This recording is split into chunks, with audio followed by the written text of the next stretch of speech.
teman-teman semua yang luar biasa. Selamat datang kembali di channel ini. Hari ini kita akan membahas sebuah topik yang, jujur saja, seringkali luput dari perhatian kita. Padahal dampaknya besar sekali pada keseharian kita. Pernahkah kamu merasakan ini setelah berinteraksi dengan seseorang, entah itu di kantor, di rumah, atau bahkan sekadar via chat singkat?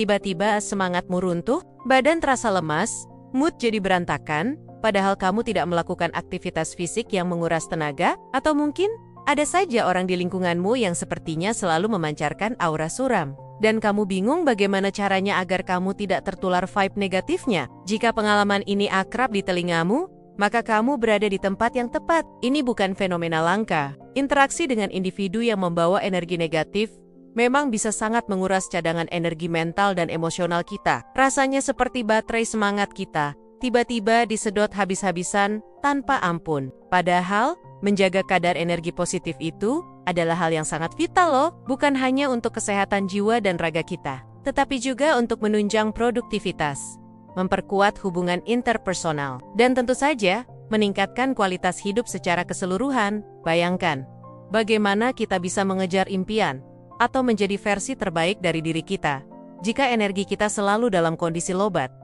Tapi jangan khawatir, video ini tidak akan mengajakmu untuk menjauhi semua orang yang negatif. Itu tidak realistis kan? Sebaliknya, kita akan belajar bagaimana mengelola diri kita sendiri, membangun semacam imunitas mental, dan memastikan lampu kebahagiaan di dalam dirimu tetap menyala terang, meskipun di sekelilingmu ada awan gelap. Jadi, apa saja yang akan kita kupas tuntas di sini? Pertama, kita akan mengenali berbagai tipe orang yang cenderung menjadi penyedot energi. Kedua, saya akan membagikan strategi praktis yang bisa langsung kamu terapkan saat berhadapan dengan mereka. Dan terakhir, tapi tidak kalah penting, kita akan membahas cara ampuh untuk mengisi ulang energimu setelah terkuras, agar kamu selalu siap menghadapi tantangan apapun. Sudah siap untuk menjaga energi positifmu tetap maksimal? Kalau kamu merasa topik ini resonan dengan pengalamanmu, jangan ragu untuk menekan tombol like sekarang juga ya. Bagikan juga video ini kepada teman-temanmu yang mungkin membutuhkan booster semangat ini. Dan pastinya, jangan lupa subscribe ke channel ini, agar tidak ketinggalan insight menarik lainnya dari saya. Yuk, kita mulai! Oke, sekarang kita akan masuk ke bagian yang krusial.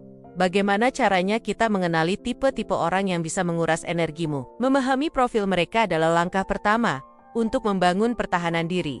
Dengan begitu kita bisa lebih siap dan tidak mudah terseret ke dalam pusaran negativitas mereka. Ada beberapa kategori umum dari individu yang tanpa sadar atau mungkin sengaja bisa menyedot energi positif kita. Mari kita identifikasi satu persatu, agar kamu bisa lebih jeli dan waspada. Yang pertama, kita sering bertemu dengan si tukang protes atau kolektor kesialan. Ini adalah tipe orang yang selalu menemukan sisi gelap dari setiap situasi. Cuaca panas dikeluhkan, hujan deras pun jadi masalah. Pekerjaan terasa sulit, kemacetan di jalanan. Semuanya seolah-olah adalah kesalahan orang lain, takdir, atau sistem yang tidak adil. Mereka jarang sekali mencari solusi, justru cenderung merasa nyaman dalam peran sebagai korban abadi. Pasti sering dengar kalimat seperti, hidupku memang begini-begini saja, atau aku ini memang selalu sial. Terlalu lama mendengarkan keluhan mereka bisa membuatmu ikut merasa pesimis atau lelah tanpa disadari. Kedua, ada si pesimis akut. Tipe ini sangat piawai dalam memadamkan api semangat. Begitu kamu punya ide brilian, rencana baru yang memicu antusiasme, atau semangat yang membara, mereka akan segera muncul dengan komentar yang mematahkan. Mana mungkin berhasil? Itu terlalu sulit. Tidak ada yang pernah sukses melakukannya. Lebih baik jangan dicoba, nanti juga gagal. Tujuannya mungkin bukan untuk menjatuhkanmu, tetapi mereka memang melihat rintangan di setiap sudut, dan tanpa sadar, menularkan virus keraguan itu kepadamu. Kemudian ada si raja atau ratu drama.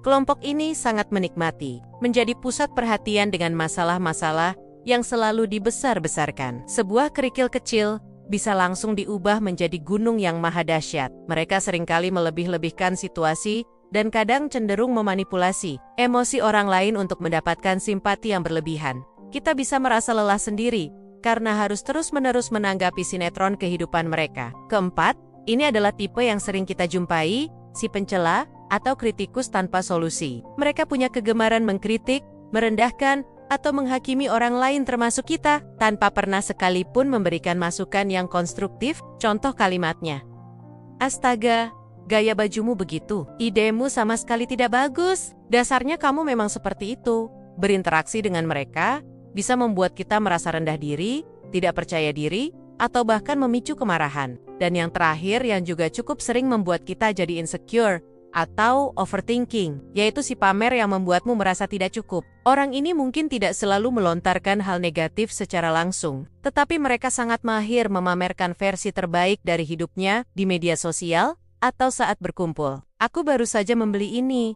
Harganya lumayan loh. Liburan saya kemarin ke Eropa. Seru sekali. Gaji proyek saya sekarang naik drastis." Awalnya mungkin biasa saja, tapi jika kita tidak memiliki pertahanan diri yang kuat, lama-lama kita bisa merasa minder, merasa hidup kita kurang, atau merasa tidak sebanding dengan mereka. Lalu, mengapa interaksi dengan tipe-tipe ini begitu menguras energi kita? Sederhana saja, karena saat kita berhadapan dengan mereka, kita seringkali tanpa sadar terperangkap dalam narasi negatif mereka. Kita bisa jadi terlalu berempati hingga emosi buruk mereka menular, atau kita jadi merasa terbebani, bahkan merasa inferior. Sangat penting untuk bisa menyadari tipe-tipe ini. Ya, ini bukan berarti kita harus langsung melabeli atau menghakimi mereka. Namun, ini adalah tentang meningkatkan kesadaran diri kita. Dengan mengetahui, oh, si A punya pola seperti ini, kita jadi bisa lebih siap dan tidak mudah terpengaruh. Nah, setelah kita mengenali pihak-pihak yang berpotensi menguras energi kita, selanjutnya kita akan membahas strategi G2 untuk membangun perisai energi kita agar tidak gampang bocor. Penasaran? Jangan beranjak. Lanjut terus ya. Setelah kita berhasil mengidentifikasi berbagai tipe individu yang berpotensi menguras energi kita, kini saatnya kita mengenakan perlindungan terbaik. Membangun perisai energi kita sendiri. Ini adalah serangkaian langkah praktis yang bisa langsung kamu terapkan saat berhadapan dengan mereka, agar cadangan energimu tetap terjaga dan tidak mudah terkuras. Strategi praktis pertama, tegakkan batasan boundaries yang jelas.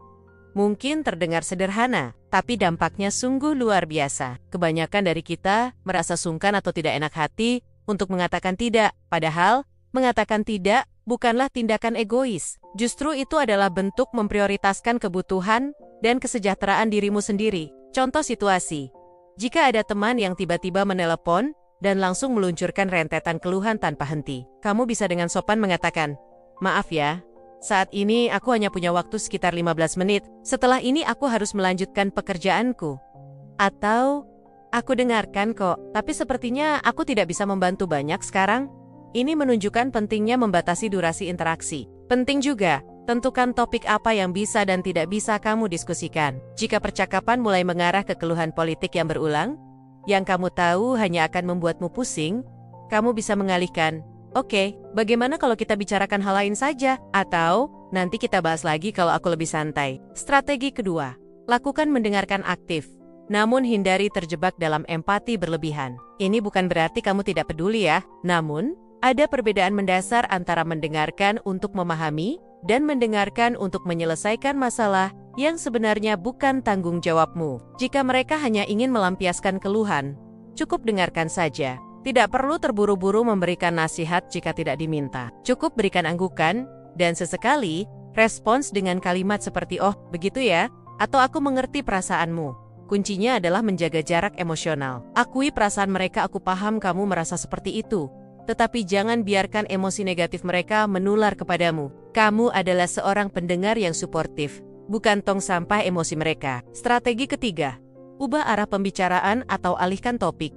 Ini adalah teknik pengalihan halus, gentle redirection. Jika percakapan mulai melenceng ke arah yang negatif, segera alihkan ke topik yang lebih positif atau setidaknya netral. Contoh, jika rekanmu mulai mengeluh lagi tentang atasan, kamu bisa memotong dengan sopan, "Ngomong-ngomong, tadi pagi aku lihat kamu posting foto bunga di Instagram. Itu di mana? Indah sekali." Atau, "Apa rencana seru setelah ini? Adakah hal positif yang terjadi padamu hari ini?" Tujuannya adalah memecah siklus negativitas tersebut. Strategi keempat, minimalkan kontak jika kondisinya memungkinkan. Ini mungkin terasa berat, namun terkadang sangat diperlukan. Jika suatu hubungan tidak esensial dan ternyata terlalu toksik bagi kesehatan mentalmu, Tidak ada salahnya untuk mengurangi frekuensi dan intensitas interaksi. Ini bukan tindakan egois, teman-teman. Ini adalah bentuk self-love untuk melindungi kesehatan mental dan emosionalmu. Jika interaksi terjadi secara online, kamu bisa lebih jarang membalas pesan. Jika di lingkungan kerja, batasi interaksi sebatas profesional saja. Strategi kelima, manfaatkan teknik visualisasi perisai energi. Ini adalah teknik mental yang sangat kuat loh. Sebelum kamu akan bertemu dengan orang yang kamu tahu, bisa menguras energimu. Luangkan waktu sejenak untuk memejamkan mata dan bayangkan dirimu dikelilingi oleh sebuah perisai transparan. Perisai ini sangat kokoh dan melindungi kamu dari semua energi negatif. Visualisasikan energi negatif itu memantul keluar, tidak mampu menembus perisaimu. Kamu tetap berada di dalamnya, aman, dan penuh energi positif. Otak kita memiliki kemampuan luar biasa untuk merespons apa yang kita bayangkan. Dengan visualisasi ini, kita melatih otak kita untuk menjadi lebih tangguh dalam menghadapi negativitas. Strategi keenam, pusatkan perhatian pada diri sendiri dan tujuanmu. Ini adalah kunci utama dalam menjaga energimu. Ingat, kamu tidak bertanggung jawab atas kebahagiaan atau negativitas orang lain. Setiap individu memiliki perjuangannya masing-masing. Alihkan fokusmu pada tujuan pribadimu, pada proses pertumbuhan dirimu, dan pada hal-hal yang benar-benar membuatmu bahagia. Rayakan setiap pencapaian kecilmu, hargai keunikan dirimu, dan nikmati setiap fase perjalanan hidupmu. Jangan biarkan vibe negatif dari orang lain membuatmu meragukan kemampuan diri atau impianmu. Menerapkan strategi-strategi ini memang membutuhkan latihan dan konsistensi. Namun, percayalah, jika kamu melakukannya secara rutin, kamu akan merasa jauh lebih kuat dan tidak mudah terkuras. Setelah kita memiliki perisai yang kokoh, lalu bagaimana jika energi kita tetap terkuras? Nah, itu yang akan kita bahas di segmen selanjutnya. Pemulihan dan pengisian ulang energi, tetaplah bersama saya ya. Nah, ini dia segmen penutup yang esensial dan sangat penting. Meskipun kita sudah mengaplikasikan perisai energi yang kokoh, terkadang interaksi dengan individu yang membawa energi negatif memang bisa saja menguras cadangan energi kita. Ini adalah hal yang wajar dan manusiawi. Oleh karena itu, memiliki ritual khusus untuk pemulihan dan pengisian ulang energi adalah sebuah keharusan, ibarat ponsel. Setelah dipakai seharian, tentu butuh di-charge kembali, bukan? Begitu pula dengan energi diri kita. Langkah-langkah pemulihan dan pengisian ulang energi. Pertama, lakukan detoksifikasi segera setelah interaksi. Begitu kamu selesai berinteraksi dengan penyedot energi itu, jangan langsung melanjutkan harimu seolah tidak terjadi apa-apa. Berikan jeda sejenak untuk dirimu sendiri. Contoh konkret, kamu bisa langsung mencuci muka, mendengarkan musik favorit yang menenangkan jiwa, berjalan-jalan sebentar di halaman atau sekitar rumah, atau menyeduh secangkir teh hangat.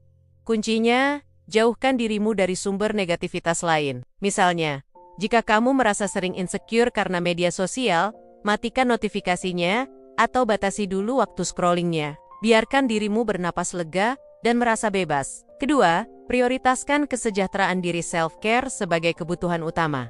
Ini bukan sekadar gaya hidup, tapi ini adalah kebutuhan mendasar yang tidak bisa ditawar. Kamu tidak akan bisa menuangkan air dari gelas yang kosong. Pastikan kamu mendapatkan tidur dan istirahat yang cukup. Kurang tidur bisa membuat kita menjadi lebih sensitif dan mudah tersinggung loh. Konsumsi makanan bergizi seimbang. Apa yang masuk ke dalam tubuh kita sangat memengaruhi suasana hati dan energimu.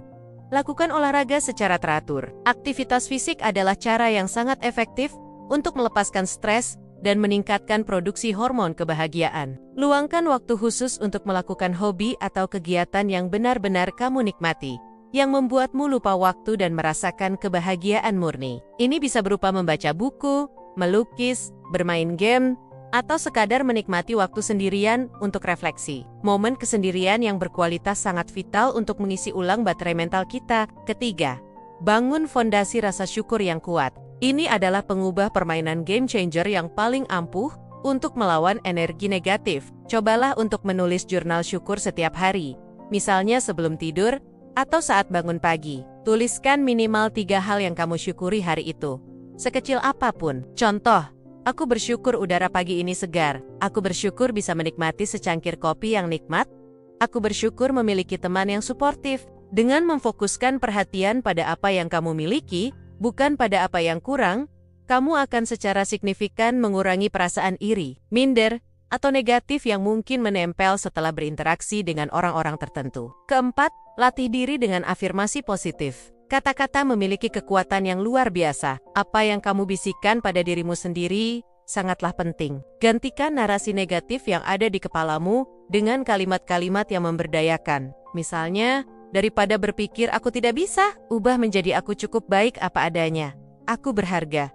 Aku mampu menghadapi ini.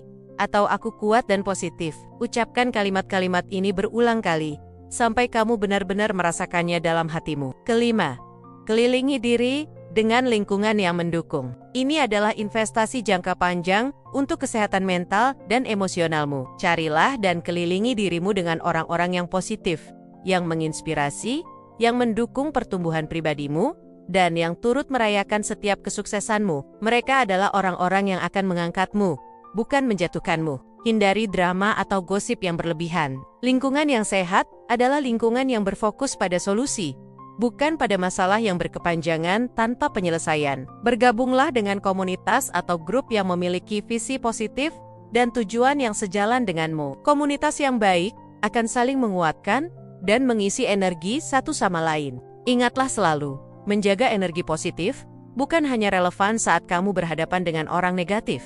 Tetapi ini adalah sebuah gaya hidup yang holistik. Dengan menerapkan langkah-langkah ini secara konsisten, kamu tidak hanya melindungi dirimu, tetapi juga membangun dirimu menjadi pribadi yang lebih tangguh, lebih bahagia, dan memancarkan energi yang lebih positif. Akhirnya, kita tiba di penghujung pembahasan kita hari ini, teman-teman. Dari seluruh obrolan yang sudah kita lalui, ada beberapa poin penting yang ingin saya rangkum dan pastikan kamu bawa pulang sebagai bekal. Ingatlah selalu, menjaga energi positifmu adalah hal yang fundamental. Ini bukan sekadar upaya menghindari konflik atau drama. Lebih dari itu, ini adalah tentang kemampuanmu mengenali siapa saja penyedot energi di sekitarmu. Entah itu si pengeluh, si pesimis, si drama queen, atau king, si pencela, atau si suka membandingkan.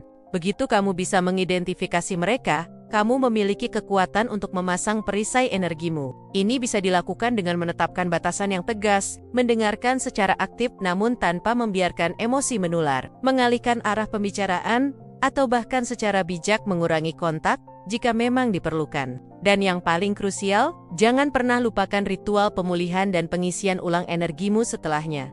Melalui self-care, praktik rasa syukur, afirmasi positif, dan tentu saja, memilih lingkungan yang senantiasa mendukungmu. Pesan utama yang ingin saya sampaikan hari ini adalah ini. Memelihara energi positif bukan tentang menghindar dari orang lain atau melarikan diri dari masalah. Sebaliknya, ini adalah wujud nyata dari self-love yang sehat dan fondasi kokoh untuk membangun ketahanan mental dalam dirimu. Ini adalah investasi terbaik yang bisa kamu berikan untuk dirimu sendiri, demi kebahagiaanmu dan demi kualitas hidupmu secara keseluruhan. Kamu pantas untuk dikelilingi oleh energi yang positif.